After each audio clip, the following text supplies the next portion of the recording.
ಹುಬ್ಬಳ್ಳಿಯಲ್ಲಿ ನೀಟ್ ಪ್ರಶ್ನೆ ಪತ್ರಿಕೆಯಲ್ಲಿನ ಅಕ್ರಮ, ಪ್ರಶ್ನೆ ಪತ್ರಿಕೆ ಸೋರಿಕೆ ಹಾಗೂ ಪ್ರಶ್ನೆ ಪತ್ರಿಕೆಯ ಪ್ರಕ್ರಿಯೆಯ ಗೊಂದಲ ಖಂಡಿಸಿ ಎನ್ಎಸ್ಯುಐ ವತಿಯಿಂದ ಪ್ರತಿಭಟನೆ ನಡೆಯಿತು.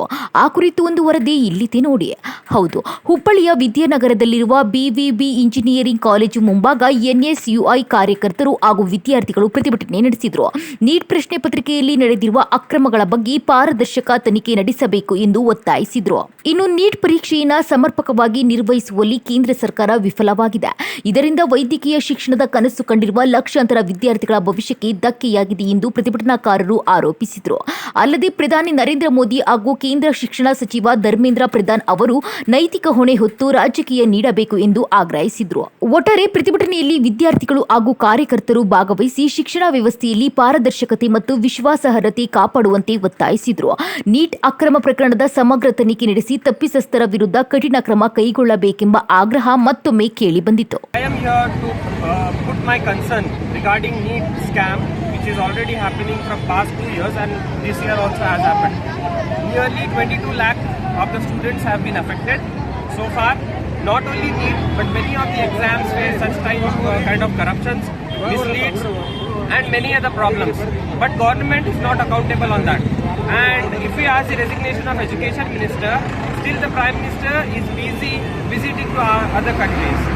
In Hindi it is said that घर को जलाकर आप दूसरे घर में उजाला करते हो. So India is burning, students are burning here, students are affected so lot. We have lost 10 lives as far now.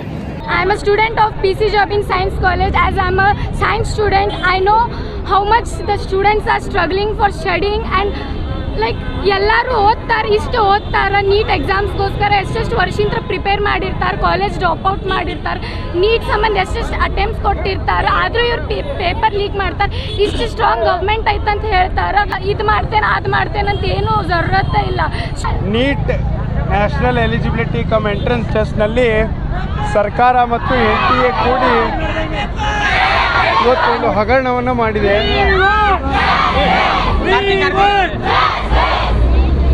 ಈ ಎಕ್ಸಾಮ್ಗಳನ್ನು ಮುಂಚೆ ಸರ್ಕಾರ ನಡೆಸ್ತಿತ್ತು, ಆಮೇಲೆ ಆಟೋನಮಸ್ ಬಾಡಿಗಳಿಗೆ ಕೊಟ್ಟು ವಿದ್ಯಾರ್ಥಿಗಳ ಜೀವನ ಕತ್ತಲಕ್ಕೆ ಹಾಕಿದ್ದಾರೆ.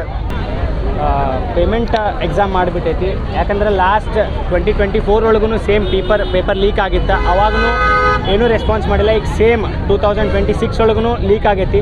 ಸೊ ಎಲ್ಲ ಸ್ಟೂಡೆಂಟ್ಸೂ ಅವ್ರದ್ದೆಲ್ಲ ಸ್ಯಾಕ್ರಿಫೈಸ್ ಮಾಡಿ ಅವ್ರ ಎಂಜಾಯ್ಮೆಂಟ್ಸ್ ಅದನ್ನೆಲ್ಲ ಬಿಟ್ಟು 2-3 ವರ್ಷ ಈ ಎಕ್ಸಾಮ್ಗಾಗಿ ಪ್ರಿಪೇರ್ ಆಗಿರ್ತಾರೆ.